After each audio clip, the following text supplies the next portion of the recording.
திட்டுறது பெரும் பாவத்துல ஒண்ணு அப்படின்னு சொல்லிட்டு கண்மணி நாயகம் ஸல்லல்லாஹு அலைஹி வஸல்லம் அவங்க வன்மையா கண்டிக்கிறாங்க. அது மட்டும் இல்லாம நீங்க நேரடியா திட்டுறது ஒரு புறம் இருக்கட்டும், வேற யாராவது ஒரு ஆளுடைய வாப்பாவையோ உமாவை பத்தி திட்டுனா அவன் பதிலுக்கு நம்ம வாப்பாவை பத்தி உமாவை பத்தி திட்டுவான் தானே. அப்படி திட்டக்கூடிய சூழலை கூட ஏற்படுத்திடக்கூடாது. நீங்க உங்க அம்மா வாப்பாவையும் திட்டக்கூடாது, வேற யார அம்மா வாப்பாவையும் திட்டக்கூடாது அப்படின்னு சொல்லிட்டு ஸல்லல்லாஹு அலைஹி வஸல்லம் ஸ்ட்ரிக்டா சொல்லியிருக்கிறோம்.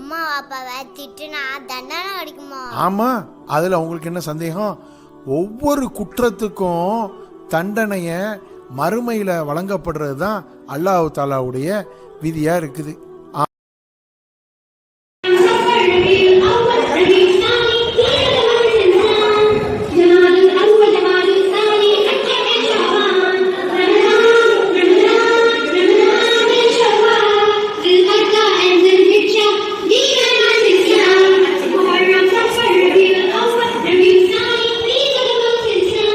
ரஹ்மத்தாகிய கண்மணி நாயகம் ஸல்லல்லாஹு அலைஹி வஸல்லம் அவர்களை நினைவு கூறி சந்தோஷங்கள் அப்படின்னு சொல்லிட்டு அல்லாஹ் குர்ஆன்ல சூரா யூனுஸ்ல 58வது ஆயத்துல சொல்லியிருக்கிறான். இதை ஆதாரமா வச்சு நம்ம என்ன செய்யறோம்?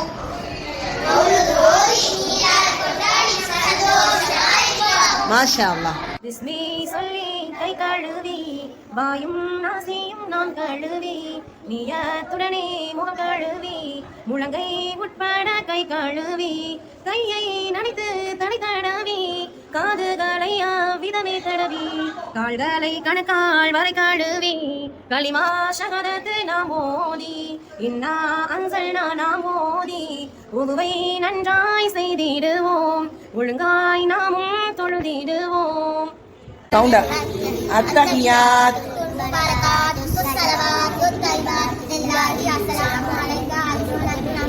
சவுண்டா ஸலாமு அலைனா